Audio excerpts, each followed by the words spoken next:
말씀은 신약성경 289페이지 고린도후서 4장 1절로 18절까지 말씀입니다. 본문을 한번 읽고 말씀을 들으시면 감사하겠습니다. 이 시간 추수감사 예배를 드리는 여러분에게 하나님께서 하늘의 신령한 복과 땅의 기름진 복으로 풍성히 채워주시기를 주님의 이름으로 축복합니다. 오늘은 보배를 가진 사람은 모든 일에 감사합니다. 이런 제목으로 함께 은혜를 나누겠습니다. 지난번에 마태복음 13장에서 밭을 갈다가 보화를 발견한 사람이 기뻐하며 돌아가서 모든 소유를 팔아 그 밭을 샀다고 했습니다. 보배를 가진 사람은 슬퍼하거나 우울해하지 않습니다. 기뻐하며 즐거워합니다. 보배를 소유한 사람은 원망, 불평하지 않습니다. 모든 일에 감사합니다. 감사절을 맞이했지만 우리의 상황은 감사가 아닌 원망과 불평이 나올 수 있는 어려운 상황입니다. 이러한 상황에서 우리는 어떻게 하나님께 감사할 수 있을까요? 1620년 신앙의 자유를 찾아 유럽의 청교도들이 신대륙 아메리카로 건너가 처음 농사를 지었습니다. 농사가 흉년인데다가 농사 지어 놓으면 인디언들이 공격을 해옵니다. 이미 배를 타고 대서양을 건너오면서 절반이나 되는 가족들을 바다에서 잃었습니다. 또 질병으로 앓는 가족들이 아직도 많이 있었습니다. 그래서 추수일을 앞두고 청교도들은 금식 주간을 선포하기로 했습니다. 그때 한 농부가 지도자들에게 그렇게 건의를 했습니다. 작년 이맘때도 우리가 금식 기도를 했는데 하나님이 기뻐했습니다.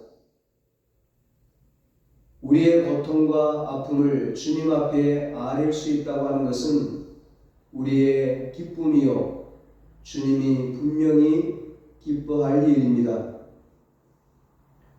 그러나 우리가 곰곰이 생각해 보면 이런 것들 가운데서도 소중한 것을 얻었고 아직도 많은 것이 남아 있습니다.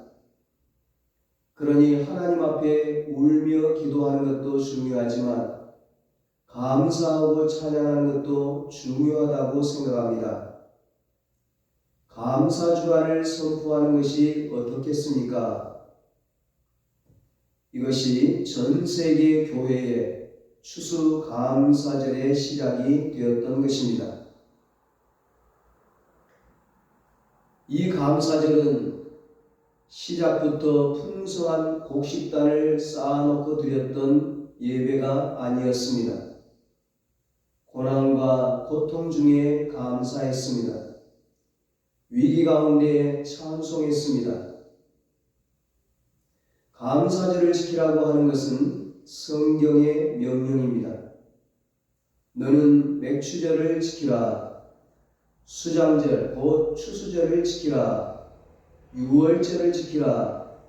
출애굽기 23장 14절로 17절에 말씀합니다.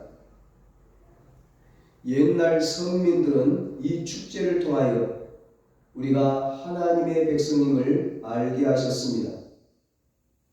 또 하나님께서 베풀어 주신 은혜를 감사함으로 그 다음의 복을 예약받는 축복의 시간들이 되게 했습니다. 풍년 들고 주가가 오르고 경제가 좋을 때에만 감사하는 것이 아닙니다. 감사절은 위기와 고난의 순간에서 시작이 되었습니다. 청교도들이 기나긴 고통 속에서도 그토록 감사하는 자가 될 수 있었던 것은 그들이 이 세상에서 가장 귀한 보배를 가지고 있었기 때문입니다. 돈으로도 살 수 없고, 지식으로도 살 수 없고, 능력으로도 살 수 없고, 그 어떤 노력으로도 살 수 없는 보배, 오직 믿음으로만 얻을 수 있는 보배, 그분이 바로 예수님입니다. 예수님이 함께 하셨기 때문에 그들은 하루하루를 감사하며 살 수 있었습니다. 미국에서 이민 생활을 하는 한 권사님이 계십니다. 이분은 미국 이민사회에서 네 아들을 사회적으로나 신앙적으로 훌륭하게 키워서 교회와 이웃의 존경을 한 몸에 갖고 있는 분입니다. 29살 젊은 나이에 남편이 어린 네 아들을 남겨놓고 세상을 떠났습니다. 남편이 숨을 거두면서 권사님에게 이렇게 유언을 하셨다고 합니다. 여보, 그동안 고생 참 많았소. 미안하지만 나에게 한 가지만 약속해 줄 수 있겠소? 우리 네 아들을 꼭 책임지고 잘 키워주오. 권사님은 남편의 손을 꼭 잡고 눈물을 흘리며 약속을 다짐했습니다. 어린 네 아들을 남겨놓고 먼저 세상을 떠나는 남편의 심정이야 오죽하겠습니까? 그러나 낯선 이국 땅에서 가난한 이 어머니가 홀몸으로 어린 네 아들을 키우는 것은 보통 일이 아니었을 것입니다. 모든 것을 포기하고 주저앉을 수밖에 없는 상황들이 얼마나 많았겠습니까? 그냥 죽고 싶었던 순간들은 또 얼마나 많았겠습니까? 그런데요, 이 젊은 엄마가 온갖 어려움을 이겨내며 네 아들을 훌륭하게 키웠습니다. 돈이 있었던 것도 아니요, 특별한 재능이나 기술이 있었던 것도 아니었습니다. 겉으로 볼 때에는 아무것도 가진 것이 없었지만 세상 사람들이 알지 못하는 보배가 이 권사님에게 있었습니다. 이 보배를 붙잡고 권사님은 절망적인 상황에서도 꿈을 꾸며 소망을 가지고 온갖 시련과 역경을 이겨낼 수 있었습니다. 어떤 절망도 이길 수 있는 힘과 능력을 주는 보배, 낙심하고 슬픈 자에게 위로와 소망을 주는 보배, 모든 환난과 위험 속에서도 피난처가 되는 보배, 이 보배가 이 권사님의 인생을 지탱해 주었던 것입니다. 이 보배는 바로 예수 그리스도입니다. 이 보배를 가진 사람의 특징은 항상 감사하며 사는 것입니다. 네 아들을 키우면서 가장 먼저 부닥친 걱정거리가 먹는 것이었다고 합니다. 그래서 밥상을 차려놓고 네 아들과 함께 둘러앉으면 그렇게 감사할 수가 없더랍니다. 주님 먹을 것을 주셔서 감사드립니다. 이 기도가 절로 나오는 것입니다. 그러나 이 권사님은 먹을 것이 있을 때에만 감사했던 것이 아니라 먹을 것이 없어서 네 아들과 굶어야 할 때도 감사했다고 합니다. 굶는 날에는 네 아들들을 앉혀놓고 이렇게 기도했다고 합니다. 하나님 아버지, 오늘은 금식하게 해주셔서 감사합니다. 양식이 있건 없건 날마다 감사하며 내 아들을 키운 것입니다. 비록 내 아들은 배고프게 자라났지만 물질적인 풍요가 결코 가르쳐줄 수 없는 인생에서 가장 소중한 것을 배우면서 자라났던 것입니다. 그것은 감사하는 마음이었습니다. 감사는 하나님을 기쁘시게 합니다. 감사는 축복의 문을 엽니다. 감사는 하나님의 마음을 감동시킵니다. 그러나 감사는 하나님만 감동시키는 것이 아니라 사람도 감동시킵니다. 진실한 감사는 인간관계를 성공적으로 이끄는 가장 중요한 열쇠입니다. 그래서 내 아들이 사회적으로도 신앙적으로도 훌륭하게 자라날 수 있었던 것입니다. 사람들은 말합니다. 행복해야 감사할 수 있다고. 그러나 결코 그렇지 않습니다. 행복해서 감사가 나오는 것이 아닙니다. 인생은 행복을 느끼는 순간들보다 그렇지 않을 때가 더 많습니다. 그래서 사람들이 감사보다 불평과 원망에 붙잡혀 사는 것입니다. 감사는 결단입니다. 어떤 일을 만나도 감사하겠습니다. 감사는 참는 것입니다. 어떤 상황 속에서도 감사할 것을 찾으면 감사할 것이 있습니다. 감사할 것이 없는 것이 아니라 감사의 결단이 없는 것이죠. 감사할 것이 없는 것이 아니라 감사를 찾지 않는 것입니다. 주어지는 감사만을 기다리고 있기 때문입니다. 행복해서 감사하는 것이 아니라 감사하면 행복합니다. 그래서 성경은 우리에게 범사에 감사하라고 명령하고 있습니다. 우리의 삶 속에서 일어나는 크고 작은 모든 일에 감사하는 것입니다. 어떻게 이런 감사를 할 수 있을까요? 이 세상에서 가장 귀한 보배를 가지면 범사에 감사할 수 있습니다. 그래서 29살 젊은 나이에 남편을 여의고 혼자서 네 아들을 키우는 어머니가 먹을 것이 없어도 감사할 수 있었던 것입니다. 오늘 우리가 교회에 모여서 하나님께 감사의 예배를 드릴 수 있는 것은 보배 되시는 예수님 때문입니다. 예수님께서 모든 것을 주셨기에 감사하는 것입니다.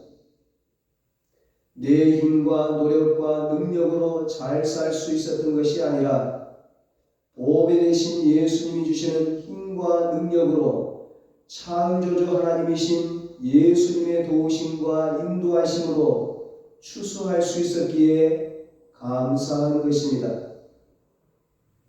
힘들고 어려웠던 일도 있었지만 예수님께서 이기게 하셨기에 이 자리까지 올 수 있었습니다. 그래서 감사하는 것입니다. 아직도 해결되지 않은 어려움 속에 있는 사람도 있습니다. 그럼에도 불구하고 우리는 감사합니다. 우리 안에 계신 예수님께서 능히 이기게 하실 것을 믿기 때문입니다. 왜 예수님 없이는 범사에 감사할 수 없습니까? 우리 모두는 질그릇이기 때문입니다. 많이 배워도 질그릇이요, 못 배워도 질그릇입니다. 많이 가졌어도 질그릇이요, 가진 것이 없어도 질그릇입니다. 모든 사람이 부러워하는 성공과 명성을 얻은 사람도 질그릇입니다. 그 누구도 따라잡을 수 없는 능력과 권세를 가진 사람도 질그릇입니다. 질그릇의 특징은 깨어지기 쉽다는 것입니다. 사람들은 자신이 깨어지기 쉬운 질그릇이라는 사실을 숨기려고 돈으로, 학문으로, 권력으로 치장합니다. 자기에게는 아무 문제가 없는 것으로 사람들 앞에서 허세를 부립니다. 자신은 질그릇이 아니라고 외칩니다. 그러나 무엇으로 치장하고 위장했든지 모든 사람은 깨어지기 쉬운 질그릇에 지나지 않습니다. 우리가 질그릇이기 때문에 나타나는 현상이 있습니다. 걱정과 두려움입니다. 이 세상을 사는 동안 걱정과 두려움에서 완전히 자유로운 사람은 단 한 사람도 없습니다. 절대적인 부귀영화를 누려도 그 안에는 불안이 있습니다. 말로 설명할 수 없는 답답함이 있습니다. 목마름이 있습니다. 세상의 것이 우리에게 참된 평안을 가져다 주지 못합니다. 질그릇이기 때문입니다. 그리고 우리가 질그릇이라는 결정적인 증거가 있습니다. 바로 죽음입니다. 죽음 앞에서 모든 질그릇은 깨어지고 맙니다. 이 질그릇이 세상 그 어느 것보다 귀한 그릇으로 바뀌는 방법이 하나 있습니다. 그 안에 보배가 담기면 됩니다. 이 보배는 질그릇의 연약함을 강함으로 바꿔줍니다. 오늘 성경을 보십시오. 바울은 깨어지기 쉬운 질그릇이 보배를 담고 있을 때 얼마나 능력 있는 존재로 바뀌는지를 말하고 있습니다. 7절로 9절입니다. 우리가 이 보배를 질그릇에 가졌으니 이는 심히 큰 능력은 하나님께 있고 우리가 사방으로 역상을 당하여도 쌓이지 아니하며 답답한 일을 당하여도 낙심하지 아니하며 핍박을 받아도 버림받지 아니하며 거꾸러뜨림을 당하여도 망하지 아니하고 쓰러져도 죽지 않습니다. 세상이 사람이 그 어떤 문제와 고난이 아무리 깨뜨리려고 해도 도무지 깨뜨릴 수 없는 강한 그릇으로 변화된 것입니다. 그 비밀이 어디에 있습니까? 바로 질그릇이 품은 보배가 그 답입니다. 이 보배를 가진 자들은 엄청난 능력을 갖게 됩니다. 이 능력은 모든 걱정에서 해방되는 능력이요, 두려움 속에서 평안을 누리는 능력이요, 어떤 환난과 고난도 넉넉히 이길 수 있는 능력입니다. 그리고 이 능력은 죽음의 권세까지도 이기는 능력입니다. 능력은 질그릇에 있는 것이 아닙니다. 질그릇이 품은 보배로부터 나오는 능력입니다. 이 보배, 이 능력은 예수 그리스도입니다. 그러면 어떻게 하면 보배 되시는 예수님을 우리 마음에 담을 수 있습니까? 1517년 종교개혁을 일으킨 마틴 루터가 어느 날 친구와 함께 길을 가는데 벼락이 떨어져 바로 옆에 있던 친구가 그 자리에서 죽는 것을 보게 됩니다. 얼마나 놀랍겠습니까? 죽고 사는 것이 한순간이라는 것을 깨달은 루터는 구원을 얻기 위해 신앙생활을 시작했습니다. 그리고 사제가 되었습니다. 구원을 얻기 위해 엄격한 규칙을 하나도 빠짐없이 지키고 온갖 고행을 했습니다. 세상에서 가장 값진 보화를 얻기 위해서라면 그런 고행은 기꺼이 견딜 수 있었습니다. 그러나 아무리 힘쓰고 애써도 도무지 구원의 확신을 얻을 수가 없었습니다. 그 어떤 수고와 노력과 고행을 통해서도 이 보배를 얻을 수 없었습니다. 그래서 깊고 깊은 절망에 빠지고 말았습니다. 그러던 어느 날 신약성경 로마서 말씀을 읽다가 오직 믿음으로만 이 보배를 얻을 수 있다는 것을 깨닫게 되었습니다. 이 보배는 돈으로 살 수 있는 것이 아니었습니다. 선행과 고행을 통과한 자들에게 주어지는 것이 아니었습니다. 사람의 공로가 아닌 예수님을 구세주로 믿는 모든 자들에게 거저 주어지는 은혜의 선물이라는 것을 깨닫게 되었습니다. 질그릇 같은 인생이 이 보배를 소유할 수 있는 유일한 방법은 오직 믿음이었던 것입니다. 루터는 구원의 진리를 설명할 때 믿음을 빈손에 비유하곤 했습니다. 빈손같이 자신을 비우고 오직 하나님의 자비와 긍휼만을 의지하며 주께 맡기라고 말했습니다. 가득 찬 그릇에는 다른 것을 채울 수 없기 때문입니다. 가장 귀한 보배 예수 그리스도를 자신의 질그릇에 담으려면 먼저 자신 속에 있는 모든 것을 비워야 합니다. 이것이 회개입니다. 회개는 예수님을 믿지 않고 내가 인생의 주인이 되어 내 마음대로 살았던 것에 대해서 하나님께 용서를 구하는 것입니다. 자신이 질그릇임을 시인하는 것입니다. 자신이 지은 죄로 인하여 죽을 수밖에 없는 존재, 아니 이미 죽었던 존재라는 것을 인정하는 것입니다. 그리고 오직 예수님만이 나를 구원해 주실 수 있다는 것을 믿고 이 믿음으로 예수님을 내 인생의 주인으로 모시는 것입니다. 이것은 이제부터 나는 예수님을 믿겠습니다. 믿음의 결단인 것이죠. 이 믿음의 결단을 통해 예수님은 질그릇 같은 우리의 마음에 들어오십니다. 내 인생에 개입하시고 내 인생의 주인이 되어주시는 것입니다. 내 인생의 자동차의 핸들을 예수님이 붙잡고 운전해 주시는 것입니다. 오늘 추수감사주일에 우리는 1년을 감사하는 예배를 드리고 있습니다. 힘들고 어려운 일들이 있지만 그러나 이 세상에서 가장 귀한 보배가 되시는 예수님께서 내 안에 계시기에 감사의 예배를 드리는 것입니다. 감사의 그 예수님께서 우리에게 이 모든 것을 주셨기에 감사의 예배를 우리가 드리는 것입니다.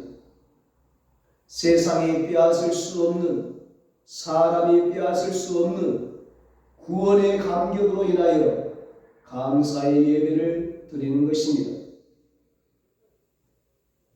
사랑하는 여러분, 예수님을 믿고 싶어도 예수님의 이름을 듣지 못해서 믿지 못하는 사람이 얼마나 많습니까?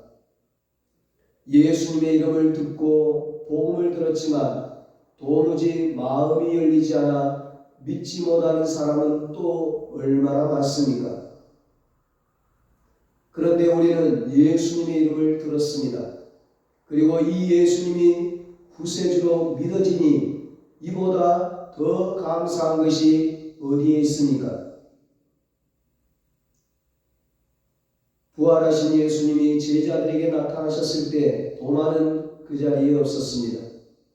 도마가 돌아오자 제자들은 도마에게 부활하신 예수님을 보았다고 말했지만 도마는 내가 그의 손에 못자국을 보며 내 손가락을 그 못자국에 넣으며 내 손을 그 옆구리에 넣어보지 않고는 믿지 아니하겠노라 말했습니다. 그 후에 예수님께서 다시 제자들에게 나타나셨는데 그때에는 도마도 그 자리에 있었습니다. 도마는 부활하신 예수님을 두 눈으로 보고 나서야 예수님을 믿었습니다. 예수님께서 그런 도마를 향해 말씀하십니다. 요한복음 20장 29절입니다. 너는 나를 본 거로 믿느냐? 보지 못하고 믿는 자들은 복되도다. 아멘. 여러분, 우리는 보지 못했으나 이렇게 예수님을 믿고 있으니 얼마나 복된 자들입니까? 이 복을 받았으니 어찌 감사하지 않을 수 있겠습니까? 그렇습니다. 세상에서 가장 축복받은 사람, 가장 행복한 사람은 바로 예수님을 믿는 사람입니다. 그러므로 모든 일에 감사할 수 있는 사람은 바로 보배 되시는 예수님을 모시고 사는 사람입니다. 예수님은 우리의 죄를 용서하시기 위해 십자가에서 죽으셨으며 우리에게 영원한 생명을 주시기 위해 3일 만에 부활하신 하나님의 아들이십니다. 이 예수님을 마음에 모신 사람은 어떤 상황에서도 감사할 수 있습니다. 이 감사로 인하여 행복합니다. 이 예수님을 마음에 모신 사람은 오늘 성경에 나오는 바울처럼 고백할 수 있습니다.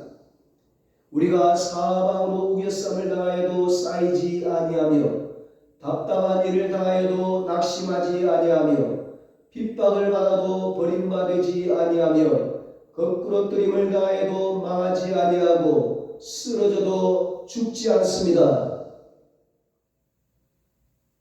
예수님은 우리의 상한 심령을 위로하시고 깨어진 우리의 육체와 마음을 치료하시는 분이십니다. 예수님은 우리의 모든 걱정과 두려움을 물리치시고 우리가 그토록 갈망하는 평화와 안식을 주시는 분이십니다. 무엇보다 예수님은 우리에게 영원한 생명을 주십니다. 영원한 구원을 주십니다. 영원한 천국을 주십니다.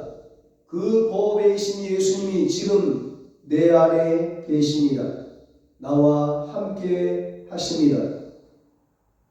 이 보배 되신 예수님으로 인하여 우리 모두 감사하고 감사한 자에게 주시는 하나님의 은혜와 축복을 풍성히 누리시기를 예수님의 이름으로 축원합니다. 기도하겠습니다. 하나님 아버지, 깨어지기 쉬운 질그릇 같은 내 인생에 예수님을 보내주시니 감사합니다. 보배 되신 예수님이 내 안에 계시고 나와 함께 하심을 감사합니다. 예수님은 우리의 심령을 위로하시고 깨어진 우리의 육체와 마음을 치료하시는 분이시며 우리의 걱정과 두려움을 물리치시고 우리에게 평화와 안식을 주시는 분이십니다. 예수님은 우리에게 영원한 생명, 천국을 주시는 분이십니다. 그 예수님이 지금 내 안에 계십니다. 나와 함께 하십니다.